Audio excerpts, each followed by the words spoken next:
अस्सलाम वालेकुम नाज़रीन, मेरा नाम गुलाम मुर्तज़ा, आपको खुशामदीद कहते हैं। आज के प्रोग्राम में न्यूज़ प्लस में आपको खुशामदीद कहते हैं। और आज जब हम बाकी दीगर टॉपिक्स पर बात करने वाले थे, अब से कुछ मिनट पहले ही खबर पहुंची हम तक, और बड़ी ही ख़तरनाक खबर पहुंची जिससे अवाम पर शदीद तरीन बोझ पड़ा है। हुकूमत ने अवाम पर एक छोटा मोटा नहीं बड़ा पेट्रोल बम गिरा दिया है, और पेट्रोल की कीमत में कोई 1 रुपया 2 रुपये 5 या 10 रुपये नहीं, 25 रुपये 58 पैसे फी लीटर इजाफा कर दिया है। यह अब से कुछ देर पहले नोटिफिकेशन जारी हुआ, इससे पहले ही खबरें गर्दिश कर रही थी। अभी मेरे सामने ये नोटिफिकेशन खुला हुआ है। जो पेट्रोल है वो पहले 74 रुपये 52 पैसे था, अब 25 रुपये 58 पैसे ये इंक्रीज कर गया है, और अब इसकी जो कीमत है 100 रुपया 10 पैसे हो चुकी है। हाई स्पीड डीजल की कीमत 21 रुपये 31 पैसे फी लीटर इजाफा हुआ है, और अब 101 रुपये 46 पैसे हो गया है। इसी तरह जो मिट्टी का तेल है उसकी कीमत में 23 रुपये 50 पैसे फी लीटर इजाफा हुआ है, अब ये 59 रुपये 6 पैसे हो गया है। और लाइट डीजल ऑयल जो है LDO, और उसमें 17 रुपये 84 पैसे फी लीटर इजाफा हुआ है, और अब इसकी जो कीमत है 55.98 रुपये हो चुकी है। क्यों हुआ ये सब कुछ, आइए ज़रा इसके ऊपर बात करते हैं। हमारे साथ मौजूद हैं सीनियर सहाफ़ी शमूर मेहताब साहब, बहुत बहुत शुक्रिया सर। ये अचानक हुआ है या पहले से चल रहा था? ये तो बहुत ज़्यादा कीमत बढ़ा दी है एकदम। देखिए, बेसिकली इन्होंने किया यही है कि आपसे टैक्स रेवेन्यूज जमा नहीं हो रहे, आपने अपने रेवेन्यूज जो है जब आप इकट्ठे नहीं कर पाते तो फिर आपने यही तरीका अपनाया कि पाकिस्तान के लोगों के ऊपर बिल्कुल इसको मैं ये लफ्ज बहुत सोच समझ के इस्तेमाल कर रहा हूँ कि एक पेट्रोल बम गिरा दिया जाए लोगों के ऊपर, और उसके नतीजे में लोगों की जेबों के ऊपर एक डाका डाला जाए और उनसे वो पैसे जो है वो हासिल कर लिए जाए। देखें, मसला ये है कि जब ये आए थे तो ये कहते थे कि हम आपको बताएंगे कि टैक्स रेवेन्यूज कैसे इकट्ठे करने हैं। हम एक साल में जो 4,000 अरब रुपए इकट्ठे करके देंगे, लेकिन ये बदकिस्मती है। लेकिन मेहताब साहब, ये हुआ कैसे? यानी कि अचानक फैसला, ये अचानक फैसला हुआ है? ग्रोथ फ्लैश रही है। मेहताब साहब, क्या ये अचानक फैसला हुआ? क्रिमिनल है। आज 20-25 साल मुझे जर्नलिज्म में हो गए हैं, मैंने ऐसा नहीं देखा कि 2 कंसेक्यूटिव ईयर्स गुजरे हों और उसमें FBR की ग्रोथ फ्लैट हो, और एक ऐसे दौर में जो कहता हो कि मैं बहुत ऑनेस्ट हूँ, और उस दौर में अवाम के साथ इस तरह का सलूक, और एक कोरोना के मारे हुए लोग हैं, और दूसरी तरफ इन्होंने जो है वो पेट्रोल बम के जरिए लोगों को मारना शुरू कर दिया है। मैं समझता हूँ इसकी किसी तरह भी कोई जस्टिफिकेशन नहीं की जा सकती। नहीं, ये अचानक हुआ है, आज के दिन में हुआ है, कल से चल रही थी खबरें, परसों से। ये तो मुझे 15 दिन पहले भी मैंने एक मेरे दोस्त ने शेयर किया था कि कुछ दिनों के बाद पेट्रोल की कीमतें ठीक ठाक बढ़ने वाली हैं, और ऐसा ही हुआ। नहीं, देखें, वो बुनियादी तौर पे आपको पता है कि कुछ इसी महीने के दौरान जो है वो आपको पता है कि पेट्रोल की शॉर्टेज जो है वो हो गई थी। तो इस दफा जो है फिर कुछ लोगों के नाम आए, कुछ कंपनियों में छोटा मोटा जुर्माना किया गया। लेकिन यार, ये मुझे समझ नहीं आ रही कि मैं क्या लफ्ज इस्तेमाल करूं इसके लिए कि आप ये देखें कि यकदम जो है पहले तो 30 को जो है वो इसको बढ़ाना चाहिए था, आपने पहले कर दिया, लेकिन इतना बड़ा इजाफा कर दिया आपने। अच्छा, मतलब कई दिहाइयों से आपका तजुर्बा है मेहताब भाई। मेहताब भाई, आपको आवाज आ रही है? बेसिकली आपने लेवी के अंदर जो है वो इजाफा किया है। हाँ, मेहताब भाई, आपको आवाज आ रही है मेरी? जी बिल्कुल आ रही है। मैं ये कह रहा था कि 3 दिहाइयों से ज्यादा का आपका तजुर्बा है जर्नलिज्म का, और यही बीट करते हुए आपकी उम्र गुजर गई। इस पूरे एरिया में प्रेसिडेंट को ऐसा नजर आया 25 रुपए एक इमीडिएटली हम देखते थे कि आखिरी तारीखों में 30 तारीख को 31 तारीख को रात को कहीं इसकी खबर आती थी और हम उसको ब्रेक करते थे। अचानक बैठे बिठाए, और आज 26 तारीख है और अचानक कर दिया। ये इसका कोई प्रेसिडेंट है? पहले कभी इस तरह हुआ? तो मुझे याद नहीं है जी कितना बड़ा इजाफा जो है वो इस अंदाज में किया गया हो। आप ये देखें उसकी वजूहत क्या है। उसकी एक तो वजह ये है कि आपका जो पिछले दिनों पेट्रोल का क्राइसिस हुआ था और आपने कुछ लोगों पे जुर्माना कर दिया, उस जुर्माने के डबल ट्रिपल जो है वो अब आप उन लोगों को नवाजने के लिए सारी कर रहे हैं। और दूसरी वजह ये है कि आप FBR के, और तीसरी तरफ आप देखें कि एक ऐसे टाइम में जबकि कोरोना ने लोगों की मुआशी जो वो थी वो कमर तोड़ के रख दी है। आज भी मैं कुछ इलाकों के अंदर गया हूँ, मैंने देखा है कि इकोनॉमिक एक्टिविटी उस तरह से वाकई रिस्टोर नहीं हुई, और लोग जो आम आदमी है वो बड़ा तंग है।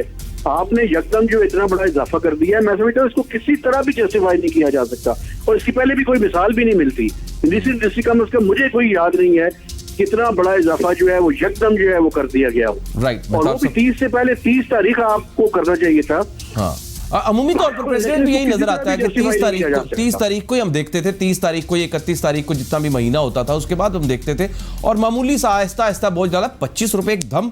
बहरहाल मेहताब साहब बहुत बहुत शुक्रिया, इसको और मजीद हम खोजेंगे। आपने हमें वक्त दिया और हमें इसकी जरा थोड़ी सी चीजें समझाई। कंफ्यूजन अचानक इसकी क्या जरूरत पड़ गई? आपने टैक्स फ्री बजट दे के क्रेडिट ले रहे हैं कि हमने टैक्स फ्री बजट दे दिया है, और इतना ज्यादा, और क्या हालात गुजरेंगे वो जो रोजाना 1 लीटर पेट्रोल डलवाता था और जो उसने सारा महीना गुजारना है आहिस्ता आहिस्ता रोजाना 1 लीटर पेट्रोल चला के, क्या हालात होंगे किरायों के ऊपर। और जो पेट्रोल तो मेन बैकबोन है, ट्रांसपोर्ट के किरायों में इजाफा हो जाएगा, महंगाई में इजाफा हो जाएगा, सब्जियां रोज आती जाती हैं उनकी किरायों में इजाफा हो जाएगा। पता नहीं हुकूमत ने ये अचानक क्या कर दिया। आइए जरा कोरोना वायरस की भी बात करते हैं। कोरोना वायरस में बड़ी खुशाइंद बात है कि बहुत ज़्यादा कमी देखने में आ रही है, बहुत खुशी की बात है। क्या हम इसको कहें कि सुकून का सांस लिया जाए, जो कोरोना वायरस के मरीजों में कमी आ रही है और उसके सस्पेक्ट जो केसेस हैं या एसिम्प्टोमेटिक हैं लोग, या क्रिटिकल है, या जो रिपोर्ट हो रहे हैं उसमें कमी आ रही है। मैं आपको बताऊं कि 24 घंटे में 2775 केसेस आए हैं, और जिस तरह से ये जून के महीने में जो एक बूस्ट निकला, और पिछले 2 हफ्तों में हमने जो बूस्ट देखा और हमने 4-4 हज़ार 6-6 हज़ार की लिमिट एक दिन में देखी, आज 2775 है, ये बड़ी खुशाइंद है। उसी तरह जो अमवात हैं वो भी कम हुई है पिछले कुछ दिनों से जो हमने देख रहे हैं। इसके पीछे वजूहात क्या है? 2-3 वजूहात हो सकती हैं। एक वजूहात जो मैं इसको स्टडी कर रहा था, हमने देखा कि जून 20 तारीख को 28,855 टेस्ट होते हैं, 21 तारीख को 30,520 टेस्ट होते हैं, 22 तारीख को 24,599 टेस्ट होते हैं, 25,000 तकरीबन पूरे मुल्क में, 23 जून को 23,000 होते हैं, 24 जून को 21,835 होते हैं, और कल तक 25 जून तक 21,041 होते हैं। और आज भी जो केसेस जो टेस्ट किए गए हैं, मुझे अभी इसके ऊपर मुझे बताया गया कि तकरीबन इतने ही कुछ 21,000 के करीब टेस्ट किए गए हैं। ये आज की तारीख की आपको मैं बता रहा हूँ, 21,041 टेस्ट किए गए हैं। ये टेस्ट क्यों कम हो रहे हैं? एक फैक्टर तो ये भी हो सकता है, कहीं अवाम को बेवकूफ़ तो नहीं बनाया जा रहा। 30,000 योमिया टेस्ट की एक रेशो बताई गई थी कि 29,000 30,000 के दरमियान टेस्ट होते हैं, हुकूमत ने बताया था। अब ये टेस्ट 21,000 पर चले गए, तकरीबन 30% रिड्यूस हो गए हैं। तो जब टेस्ट ही कम होंगे तो केसेस भी कम ही आएंगे। इसके अलावा दूसरा एक फैक्टर ये भी हो सकता है कि जो डेक्सामेथासोन है शायद उसने काम करना शुरू कर दिया है। तीसरा एक फैक्टर ये भी हो सकता है कि शायद एसिम्प्टोमेटिक, जिनको सिम्टम्स नहीं है पेशेंट्स को, वो शायद रिपोर्ट हो रहे हैं और अपने घरों में क्वारंटाइन किया है। ये भी शायद हो सकता है कि ये जो सिलेक्टेड लॉकडाउन जो किया गया था, शायद उसका इफेक्ट होगा। लेकिन इतने जल्दी अरसे के अंदर इसका इफेक्ट आ जाना, 14 दिन का तो इंक्यूबेशन पीरियड है, तो उसके दरमियान में अचानक ये कैसे हुआ? क्योंकि चंद दिन तो हुए हैं लॉकडाउन, जो सिलेक्टेड लॉकडाउन किया गया है। तो आइए इसके लिए ज़रा मशवरा करते हैं। हमारे पास senior doctor professor doctor Ahmad Bilal Waqar molecular वो मौजूद हैं।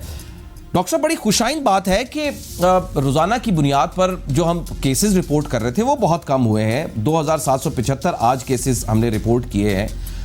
ये भी बहुत ज़्यादा है, लेकिन पिछले की तनासुब से कम है। इसके फैक्टर्स कुछ मैंने बताए हैं, लेकिन क्या आप इसको सेकंड करते हैं कि ये जो सिलेक्टेड लॉकडाउन है इसकी वजह से ये कम हुए हैं, या टेस्ट कम हो रहे हैं, जिसकी मैंने अदादोशुमार बताए? ये 21,041 टेस्ट आज के दिन में हुए हैं, या कल के दिन में, कल से आज तक के जो हुए हैं, इसकी वजह हो सकती है। Thank you Murtaza sir. जो आपने पहले ही मतलब क्वेश्चन से पहले ही आपने उसका आंसर भी बता दिया अपने प्रोग्राम में। बेसिकली जब हम कर रहे थे, तकरीबन हमने टेस्ट किए हैं 24 आवर्स में, जो मैक्सिमम गए हैं तकरीबन 32,000 टेस्ट पे गए। जब हम 32,000 टेस्ट कर रहे थे तो उस टाइम पे हमारे पास 24 आवर्स में जो पेशेंट आ रहा था वो था 6,900 के अराउंड, जो हम मैक्सिमम गए हैं 6,900 तक तकरीबन पेशेंट आया। जब आपने उसमें से 10,000 निकाल दिया, 10,000 टेस्ट कम करना शुरू कर दिया, तो आपके पास वो फिगर आ गई है 4,000 और 3,000 के अराउंड। तो पेशेंट का नंबर वहीं का वहीं है, आपके टेस्ट का नंबर जो है वो कम हो गया हुआ है। बेसिकली 21,000 वही देख लेना, हर 10,000 में आपके पास तकरीबन 2,000 का पेशेंट, 2,000 इन्फेक्टेड आपको मिलता था, तो 6,000 की फिगर बनती थी। अब आपने 20,000 किया तो 2,000 माइनस कर दें, फिगर तो वही है, फिगर में कोई वो नहीं हुआ। स्मार्ट सिलेक्टिव लॉकडाउन जो है उसका एज सच कोई खास इफेक्ट अभी तो बिल्कुल भी नहीं आना चाहिए।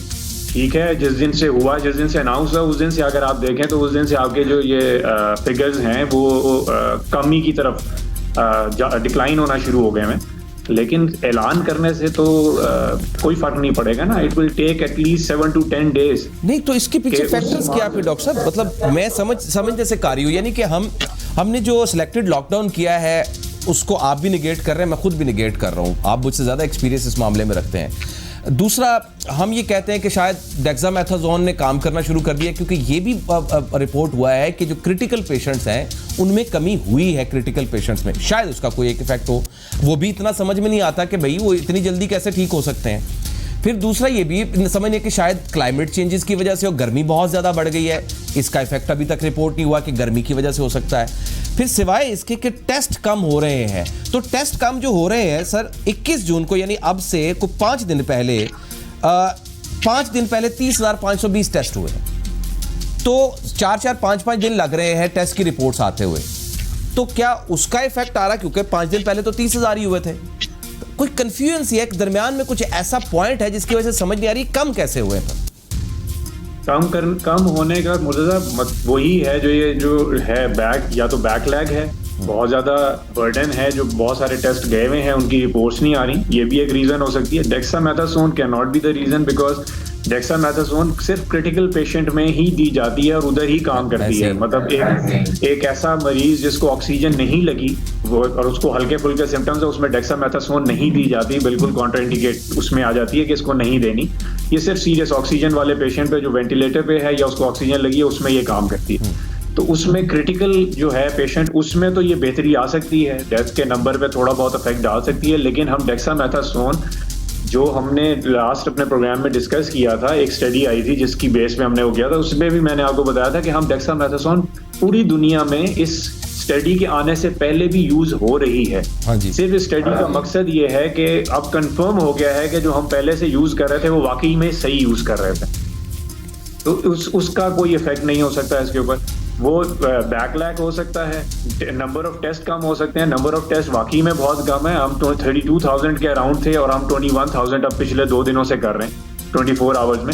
जो हमारी पॉलिसी थी, जो हम सुनने में आ रही थी, वो थी ट्रेस, टेस्ट एंड ट्रीट। तो अगर हम फर्ज करें पेशेंट कम अवेलेबल है जो जा रहा है टेस्ट कराने के लिए, तो आप वो 10,000 टेस्ट जो आम आवाम में क्यों नहीं करते? मैंने अभी सब कुछ रिपोर्टर्स जो है जो हेल्थ बीट करते हैं, मैंने मुख्तलिफ शहरों में, सिर्फ लाहौर या कराची में नहीं, मुख्तलिफ शहरों में, मुख्तलिफ सूबों के मेन जो सिटीज़ हैं उनसे मैंने चेक किया। वो कह रहे हैं कि अगर रोजाना की बुनियाद पर 100 टेस्ट होते थे किसी एक हॉस्पिटल में, मिसाल के तौर पर मी हॉस्पिटल कर लेते हैं, 100 होते थे, तो अब वो 25 से 30 हो रहे हैं और अस्पतालों में वो टेस्ट कम हो गई हैं और ये कहा जा रहा है कि पीछे से वाइल कम है। ये एक ऐसी मोनोपोली सी लग रही है जैसे, लेकिन इसका फायदा क्या है सर? इसका फायदा क्या, अगर ये मिसाल के तौर पर मान भी लिया जाए, मैं किसी को इल्जाम नहीं दे रहा हुकूमत को, अगर ये मान भी लिया जाए कि जानबूझ के काम किया जा रहा है, तो इसका फायदा क्या है?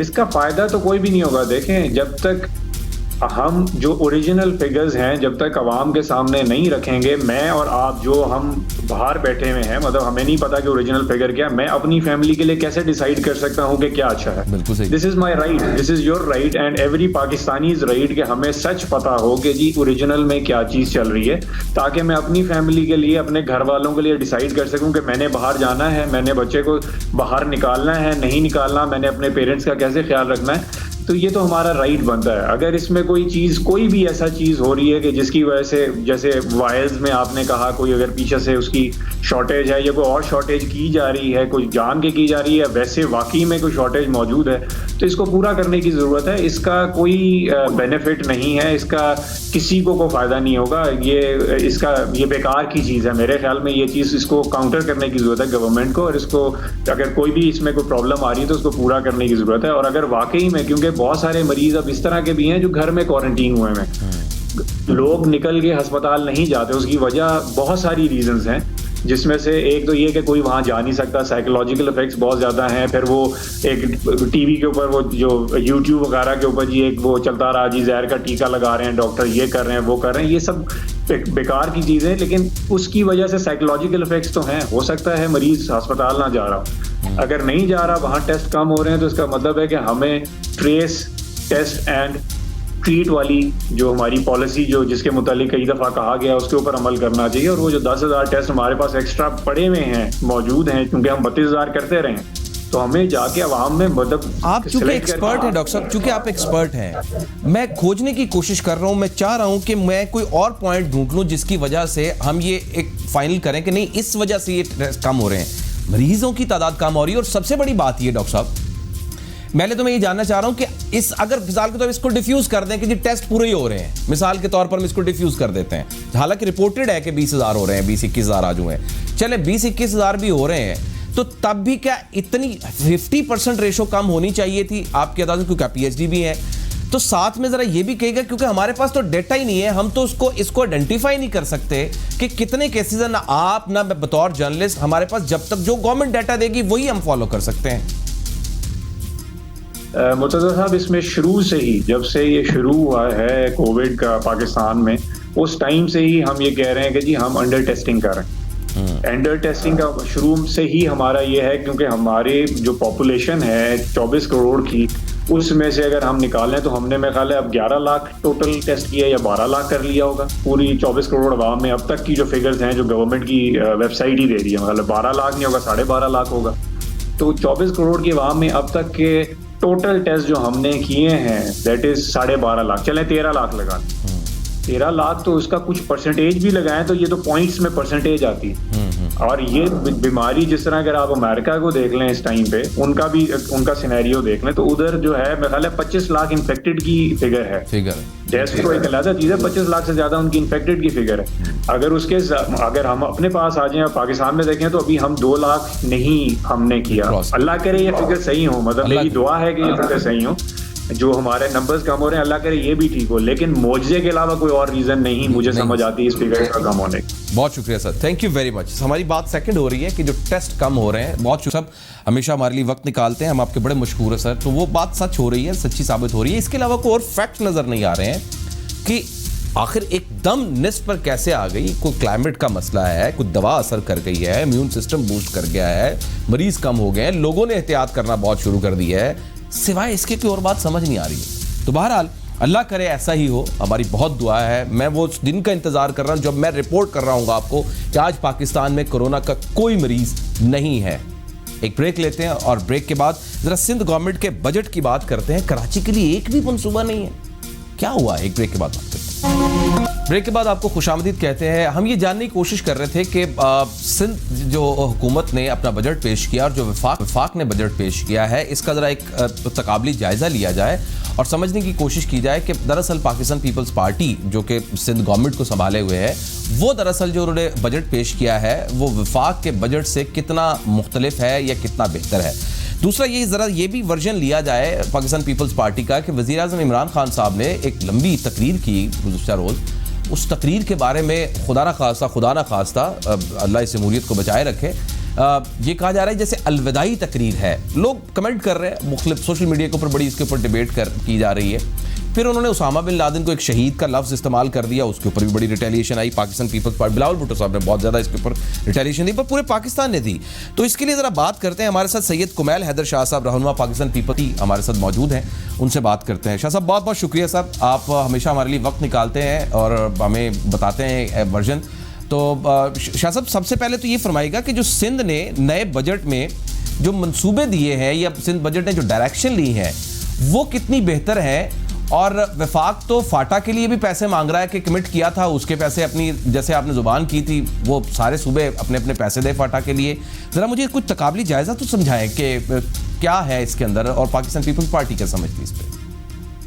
सर बिस्मिल्लाह रहमान रहीम, आपके इस तवज्जुह से आपके टीम को सबको अस्सलाम वालेकुम। सर हमारा मौक़िफ़ क्लियर है। हमारा जो सिंध गवर्नमेंट का बजट है सर वो एक अवामी बजट है, और अगर आप उसका मुआजना करेंगे वफाकी बजट से तो ये सब लोग जो भी हमारे दोस्त हैं और हमारे दूसरे पार्टी वाले हैं या आप मीडिया के दोस्त हैं, आप सब इस चीज़ को बड़ा ही देखेंगे कि सिंध बजट में, सिंध गवर्नमेंट में वाहिद बजट है सर जिसमें हमारे जो गवर्नमेंट के एम्प्लॉयज़ हैं उनकी तनख्वाहें बढ़ाई दी गई। और उसमें से पहले ग्रेड से जो 16 ग्रेड तक अफसर्स हैं, जो भी उसमें हमारे वर्कर्स हैं, हमारे ओहदेदार, मतलब गवर्नमेंट में जो काम करते हैं डिफरेंट डिपार्टमेंट्स में, उनकी 10% बढ़ाई गई है तनख्वाह। और जो कि 17 से ऊपर है उनकी 5%। हालांकि ना ये फेडरल गवर्नमेंट ने किया है ना किसी और प्रोविंशियल गवर्नमेंट ने, ये सिंध गवर्नमेंट ने सर इसी को किया है कोविड को मद्देनजर रखते हुए कि ये हमारे वो लोग जो डॉक्टर्स हैं, जो पुलिस ऑफिसर्स हैं या जो दूसरे डिपार्टमेंट्स में जो फ्रंट लाइन पे इस वक्त हमारे काम कर रहे हैं, ये उनके लिए उनकी तनख्वाहें बढ़ाई दी गई, जो कि फेडरल गवर्नमेंट को जरूर बढ़ानी चाहिए थी और उन्होंने नहीं किया। Can you hear me sir? आपको जी मैं बिल्कुल सुन रहा हूँ, बिल्कुल आवाज आ रही है। हेलो जी मुझे आवाज आ रही है सर, आपकी आवाज आ रही है, मुझे आवाज आ रही है। कुमैल भाई आपकी आवाज मुझे आ रही है। जी सर, जी मुझे आ रही है। तो ये सारा सिंध गवर्नमेंट ने किया सर। उसके अलावा आप देखें कि लोटस पे कोई ऐसा वफाकी गवर्नमेंट ने कोई ऐसा नहीं बताया, लेकिन सिंध गवर्नमेंट ने ये जो हमारे टड्डी दल जिसको हम सिंधी में माकड़ कहते हैं, उसके लिए सिंध गवर्नमेंट ने सर जो हमारे छोटे काश्तकार हैं उनकी इमदाद के लिए, उनके लिए लोन नहीं, उनकी इमदाद के लिए पैसे रखे गए। और जो काश्तकार जिनकी फसल तबाह हुई है, जो जिनके बड़ो हैवी नुकसान हुआ है, उनके लिए सिंध गवर्नमेंट ने एक लोन रखा है जो कि बगैर किसी इंटरेस्ट के। इसी तरह कोविड-19 को भी देखते हुए जो हमारे ताजिर हैं, जो हमारे दुकानदार हैं, स्मॉल ट्रेडर्स वाले, छोटे दुकान वालों के लिए 5 अरब रुपए रखे गए हैं कि जिनका बिल्कुल ही हम इजीली, जो बिल्कुल कोई टक शॉप चलाता है, सब कराची के लिए कोई नया मंसूबा शुरू हुआ है? कराची के लिए तक हम दे सकते हैं बगैर किसी इंटरेस्ट के हवाले से, उनकी इमदाद कर सकते हैं। और जो उनसे थोड़े बड़े शॉपकीपर्स हैं उनके लिए लोन रखा गया है बगैर इंटरेस्ट के। और ये सारा जो सिंध गवर्नमेंट ने चेयरमैन बिलावल भुट्टो जरदारी साहब की हिदायतों पे बजट बनाया है, ये हमने कोविड-19 को मद्देनजर रखते हुए बनाया है सर, जिसमें जो बुरा हाल। शाह साहब दो सवाल करने हैं मैंने। आवाज आ रही है शाह साहब? शाह साहब आपको आवाज आ रही है? ये भी आपको बताना चाहूंगा कि कोई भी आवाज चेक करें जरा। जो हमारी ऑनगोइंग स्कीम्स हैं नए बजट में हमने सर वो भी नहीं ली, और कोई नई स्कीम नहीं ली, और हमने जो भी पैसे हैं वो हेल्थ में रखे गए। ठीक, शाह साहब आपको आवाज आ रही है मेरी? आप मुझे सुन पा रहे हैं शाह साहब? हेलो शाह साहब आप मुझे सुन पा रहे हैं? हेलो जी शाह साहब आप मुझे सुन पा रहे हैं? Can you hear me sir? जी मैं आपको सुन पा रहा हूँ, मैं शायद आप मेरी आवाज नहीं सुन पा रहे, मैं आपको सुन पा रहा हूँ। आपके ब्लूटूथ का शायद कोई इशू आ रहा है। आपकी आवाज बीच हाँ, ये फरमाइएगा कि कराची के लिए कोई नया मंसूबा नहीं हुआ, क्यों नहीं हुआ? कराची को क्यों इग्नोर किया गया? नहीं सर, नहीं मैं उसके लिए मैं बताना चाहूंगा। जी प्लीज। मैं कराची के लिए बताना चाहूंगा। कराची के लिए सर अरबों रुपए के प्रोजेक्ट दिए गए, और वो प्रोजेक्ट्स आपको पूरी ब्रीफिंग अगर आप कहेंगे तो आपको मैं पूरा ब्रीफ उसका भेज दूंगा कि जो WHO और USAID के तावुन से हमारे साथ सिंध गवर्नमेंट के साथ प्रोजेक्ट्स हुए हैं, ये अरबों रुपए के प्रोजेक्ट्स हैं कराची के लिए। और वो प्रोजेक्ट्स जाहिर सी बात है वो सिंध गवर्नमेंट के हैं सर। वो सिंध गवर्नमेंट कोई लोन वापस उतारना है, और अगर वो सिंध गवर्नमेंट कराची को नहीं देती तो वो प्रोविंस में किसी और शहरों को भी दे सकती है, लेकिन क्योंकि वो WHO और USAID के मेगा प्रोजेक्ट्स हैं अरबों रुपए के, तो वो हमने कराची सिटी के लिए रखे ताकि वो जल्द से जल्द हो जाए, ताकि कराची के लोग, हमारे सिंध के लोग, पाकिस्तान के लोग जब कराची आए तो उससे इजीली मुफीद हासिल कर सकें, उसका फायदा ले सकें। अच्छा, इसी के लिए उसका भी पूरा ब्रीफिंग नोट है। ये खामखा इन्होंने एक वो चलाया हुआ है कि कराची के लिए इन्होंने कोई पैसा नहीं रखे। कराची के लिए सबसे ज्यादा बजट रखा गया। 100 गाड़ियां शाह साहब मंगवाई जा रही थी, तो 7 अरब के साथ 4 अरब की, वो तो सुप्रीम कोर्ट ने मना कर दिया है। वो क्यों मंगवाई जा रही थी? सुप्रीम कोर्ट ने क्या मना किया? आपकी आवाज बीच में ब्रेक हो रही है, सॉरी। गाड़ियां जो मंगवाई जा रही थी, जो लग्जरी गाड़ियां मंगवाई जा रही थी, सुप्रीम कोर्ट ने तो कल अपने नोट्स में कह दिया कि हम नहीं खरीदने देंगे। वो क्यों खरीदी जा रही थी? हम तो वैसे ही कमजोर सुप्रीम कोर्ट ने सर जो ऑर्डर दिया है गाड़ियों की लग्जरी के हवाले से, आप कह रहे हैं? जी जी जी जी जी जी जी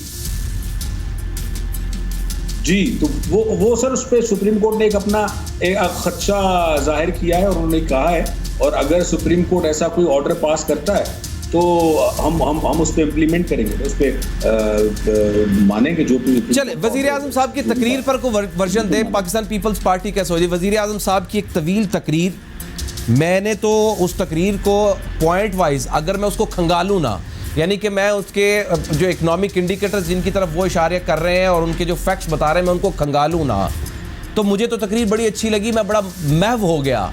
पीपल्स पार्टी का क्या इसके ऊपर स्टांस है?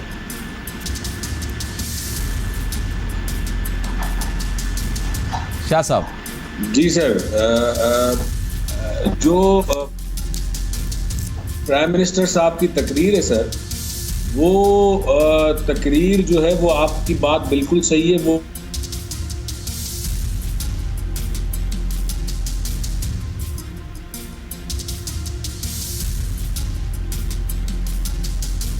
शाह साहब को दोबारा कीजिए जी, मेरा ख्याल उनके साथ जाहिर है कोरोना की वजह से हम उनको DSNGs भी नहीं भेज सकते हैं, इन्फेक्शन का चांसेस होते हैं।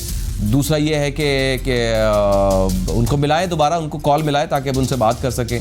अब हमारे पास सिर्फ एक ही है, इंटरनेट के प्रॉब्लम्स आ जाते हैं। तो मैं एक और सवाल ये करना चाह रहा था कि जो गैर तरक्याती खर्चों के लिए 100 अरब रुपए मुख्तस किए गए हैं, ये गैर तरक्याती जो खर्चे हैं, तो उसके लिए 100 अरब रुपए क्यों खर्च किए जा रहे हैं? उसके पीछे क्या वजूहात हैं? वो क्यों सामने रखे जा रहे हैं? फिर वज़ीर आज़म का जो उसामा बिन लादेन को शहीद कहना है, इस पर सिंध हुकूमत का रद्द-ए-अमल क्या है, ये भी मैं जानना चाह रहा था। अगर शाह साहब से मेरा राब्ता बहाल हो जाए। प्लीज साहब नहीं हो पा रहा। बहरहाल एक ब्रेक लेते हैं और ब्रेक के बाद ज़रा कश्मीर का रुख करते हैं। मकबूजा कश्मीर के जो कश्मीरी भाई हैं वो किस हाल में है, उसके ऊपर बात करते हैं ब्रेक के बाद। कोरोना की वबा ने किसी मुल्क को नहीं छोड़ा है, 150 से ज़्यादा ममालिक ने उसके ऊपर इफेक्ट किया है, लेकिन हमारे साथ ही हमारे मकबूजा कश्मीर में बसने वाले हमारे कश्मीरी भाई, उन पर भी इसका ठीक ठाक इफेक्ट हुआ है, लेकिन उनका कोई पुरसाने हाल नहीं है। मुकम्मल मकबूजा कश्मीर बंद है। रोज़ाना की बुनियाद पर वहाँ लाशें गिर रही हैं, रोज़ाना की बुनियाद पर उनको मारा जा रहा है। वहाँ इंतहाई तशवीशनाक सूरत हाल है। विजुअल कश्मीर के चलाएं तो इसके लिए बात करते हैं कि वहाँ मकबूजा कश्मीर के अंदर कश्मीरी भाई किस हाल में है, तो उसके ऊपर बात करते हैं। हमारे साथ सैयद अली रज़ा साहब, चेयरमैन कश्मीर कौंसिल ब्रसल से हमारे साथ जुड़ रहे हैं। बहुत एफर्ट करते हैं कश्मीर कॉज के लिए और यूरोपीय यूनियन में बहुत ज़्यादा आवाज़ रेज करते हैं। अभी कुछ दिन पहले, आज भी बल्कि प्रोटेस्ट किया इन्होंने, प्रोटेस्ट रिकॉर्ड कर रहे हैं, आवाज़ उठा रहे हैं कश्मीरी निहत्ते कश्मीरी भाइयों की, खुद भी कश्मीरी है। शाह साहब बहुत बहुत शुक्रिया सर आपके वक्त का, हमेशा आप हमारे लिए टाइम निकालते हैं, वक्त निकालते हैं।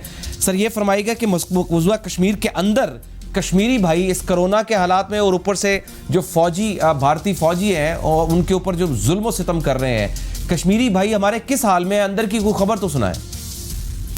सबसे पहले तो मैं आपका मुतला साहब आपका शुक्रिया अदा करता हूँ कि आपने मौका दिया। सर वहाँ पे 2 वायरस आए हुए हैं। एक मोदी वायरस है जिसने 5 अगस्त से, बल्कि मैं कहूँगा कि जब से वो पावर में आया है, उन्होंने अपना वो तबाही जो है ना, ताकत के जोर पे उन्होंने कश्मीरियों की जो तहरीक है, ये कश्मीरियों के जो अपने हकूक़ की जंग है, उसको ख़त्म करने के लिए उन्होंने तब से कोशिश शुरू की हुई है और अब तक जारी है। इसके साथ अब पिछले 3-4 महीने से कोरोना का आ गया, लेकिन वहाँ पे ये हालत है कि जो डॉक्टर्स हैं उनके पास PPE नहीं है, उनके पास ऑक्सीजन नहीं है, अद्वियात की कमी है, वो जो पहले ही शॉर्टेज थी। और अभी भारत को ये मौका मिल गया है कि वो कोरोना के इस लॉकडाउन जिस तरह पूरी दुनिया में हुआ है, इसको बहाना बना के वो अपने जो मजमूम अज़ाइम है उनको आगे बढ़ा सके। लेकिन दुनिया पागल नहीं है। आप इसके दौरान आप देखें कि पिछले साल 5 अगस्त के बाद क्या हुआ यहाँ पे, यूरोपियन पार्लियामेंट ने जब छुट्टियों से वापस आई, 3 सितंबर को जो पहला इजलास था उसमें यूरोपियन पार्लियामेंट के एजेंडे पे पहला आइटम जो था वो कश्मीर था। उसके बाद वो सिलसिला जारी रहा, फिर इस पे डिबेट हुई स्ट्रासबर्ग में। फिर अभी रिसेंटली 1 महीना पहले यूरोपियन पार्लियामेंट की ह्यूमन राइट्स सब कमेटी की जो चेयरपर्सन है मारिया रेना, उन्होंने अमित शाह जो होम मिनिस्टर है इंडिया का, उसको खत लिखा। उसके बाद 15 MEPs ने जो यहाँ के हाई रिप्रेजेंटेटिव हैं उनको खत लिखा। यूनाइटेड नेशन की तरफ से आ रहा है, एमनेस्टी इंटरनेशनल की तरफ से आ रहा है, दुनिया चीख रही है। और यहाँ के जो मीडिया है, मैं आपको बताऊं कि ये पहली दफा हो रहा है कि यूरोप का मीडिया जो है वो डेली बेसिस पे किसी न किसी वजह से कश्मीर इशू पे बात करता है। तो ये बहुत बड़ी चेंज है। ये चेंज मोदी साहब की पॉलिसीज की वजह है, क्योंकि उन्होंने जो हिंदुआता पॉलिसी शुरू की है वो बिल्कुल जो RSS बीजेपी है वो बिल्कुल जो नाजी पार्टी थी हिटलर की, उसी के नक्शे कदम पे चलते हुए उसी तरह के इक़दाम कर रहे हैं। देखिए अभी उन्होंने किया था जो इंडिया के अंदर जो मिनॉरिटीज है और खासकर मुस्लिम को उन्होंने टारगेट किया, तो उस पे भी यहाँ पे एक डिबेट हुई है। अभी सिर्फ उस पे वोटिंग होनी है। ये कोरोना की वजह से पार्लियामेंट जो है ना वो बंद है। जब पार्लियामेंट खुलेगी, पूरा सेशन होगा, तो उसमें बाकायदा वोटिंग होगी उस पे। तो आवाज उनकी सुनी जा रही है, क्योंकि वो जो जुल्म वहां पे वो इंतहा हो चुकी है। आज भी एक 4 साल बच्चे को बुलेट के साथ शहीद किया गया है मकबूजा कश्मीर के अंदर, और ये डेली बेसिस पे हो रहा है। आप देखें कंट्रोल लाइन पे, आजाद कश्मीर के अंदर बसने वालों पे भी और उन सिविलियन पे, औरतों और बच्चों पे गोलियां चलाते हैं। वो शार्प शूटर बैठे हैं, वो टारगेट करके मार रहे हैं। तो ये चीजें सारी बाकायदा रजिस्टर्ड हो रही हैं और इनके खिलाफ इंशाल्लाह इंटरनेशनल कोर्ट ऑफ जस्टिस और इंटरनेशनल क्रिमिनल कोर्ट में इन पे मुकदमा चलेंगे। राइट सर, आपने शायद कल या परसों प्रोटेस्ट भी किया बाकायदा यूरोपीय यूनियन पार्लियामेंट के सामने। वो प्रोटेस्ट किस नौइयत का था और वो क्यों प्रोटेस्ट था और उसकी आउटकम क्या हुई है अभी तक? देखिए ये क्योंकि कोरोना की जो SOPs है उसके तहत था कि 15 से ज्यादा बंदे नहीं हो सकते। जी। तो हमने कहा जी हमने एहतजाज करना है, हमने अपना मैसेज देना है, हमारे बहन भाइयों के साथ जुल्म हो रहा है। तो पुलिस ने स्पेशल बुनियादों पे उन्होंने वो हमें परमिशन दी थी, लेकिन उन्होंने कहा था कि अगर आप इसकी पाबंदी नहीं करेंगे तो हम फौरी तौर पे रोक देंगे। तो हमने उसी तरह किया जो उनकी रिक्वायरमेंट थी। लेकिन इसका मकसद ये था कि हमारा जो मैसेज है, इंडिया समझ रहा था कि यहाँ उनके खिलाफ कोई बात नहीं हो रही। देखिए उस दिन जो एहतजाज हुआ है वो बहुत ज्यादा नोट हुआ है, यहाँ के मीडिया ने भी नोट किया है, इसलिए कि इस कोरोना के इन हालात में भी ये कश्मीरी जो है ये बाहर निकले हुए हैं। आखिर वजह क्या है? वजह यह है कि वहाँ जुल्म जो हो रहा है वो जुल्म की जो भारतीय हुकूमत और भारतीय सिक्योरिटी फोर्सेस कर रही है, हम यहाँ के इंस्टीट्यूशन यहाँ के अवाम तक पहुँचाना चाहते हैं। और यही बात है। देखिए ये प्रोटेस्ट जो है बड़े इंपॉर्टेंट है, प्रोटेस्ट हो या सेमिनार्स हो या कॉन्फ्रेंस हो, लेकिन और हमने पिछले तकरीबन 3 महीने में जब से ये लॉकडाउन है यहाँ पे, हमने तकरीबन 751 मेंबर्स को बाकायदा खतूत लिखे हैं ताकि वो भूले ना वहाँ के जो हालात है उसके बारे में हम बता रहे हैं। फिर यहाँ के जो हाई रिप्रेजेंटेटिव है उनको बाकायदा हमने लिखा, उनको भी हमने बताया, हमें उसके जवाब भी आए हैं। तो इसका मतलब है कि इंटरनेशनल कम्युनिटी जो है वो जाग रही है और वो सुन रही है। और अब वो वक्त आ गया। मैं एक बात आपको बताता चलूं कि अक्टूबर 2019 में यूरोपियन यूनियन के जो एक्सट्रीम राइट पार्टीज के मेंबर थे उनको भारत की एक खातून है यहाँ पे मादी शर्मा, वो लेके गई थी। वो उस दिन के बाद से यूरोपियन यूनियन में जो मोदी गवर्नमेंट के बारे में वो ख्यालात नहीं रहे जो पहले थे। पहले इनको डेमोक्रेटिक समझा जाता था, सेकुलर स्टेट समझा जाता था, लेकिन जब से इन्होंने सिटीजनशिप लॉ पास किया, जब से वो फार राइट की पार्टीज को ले गए, तो यूरोप के जो मेन स्ट्रीम और यूरोप के जो लोग हैं वो समझते हैं कि ये बीजेपी RSS यूरोपियन एक्सट्रीमिस्ट के साथ मिलकर एक अलायंस बना रहा है जो कल यूरोप के लिए भी खतरनाक साबित हो सकता है। बहुत शुक्रिया सही सब, बहुत शुक्रिया शाह साहब। आप मीर काउंसिल का लोगों का जो कश्मीर वहाँ पर बैठे हुए हैं, पाकिस्तान से आपका ताल्लुक है, बड़ी एफर्ट्स हैं आपकी, मैं खुद इसका विटनेस भी हूँ। बहुत मेहनत करते हैं, साथ में अपना कारोबार भी करते हैं, ज़िंदगी भी गुजारते हैं, लेकिन इसके लिए वक्त निकालते हैं, कश्मीरी भाइयों के लिए दर्द दिल रखते हैं। बहुत बहुत शुक्रिया। लेकिन बहरहाल चेंजेस आ रही हैं, एक पिक्चर हमने ले ली थी वो बहुत ज़रूरी थी। इसके साथ ही हमारा आज का प्रोग्राम अपने इख्तिताम को पहुंचता है। कैसा लगा फीडबैक ज़रूर दीजिएगा। अपना गिरदो निवाह का बहुत सा ख्याल रखिए। अल्लाह ने के बाद।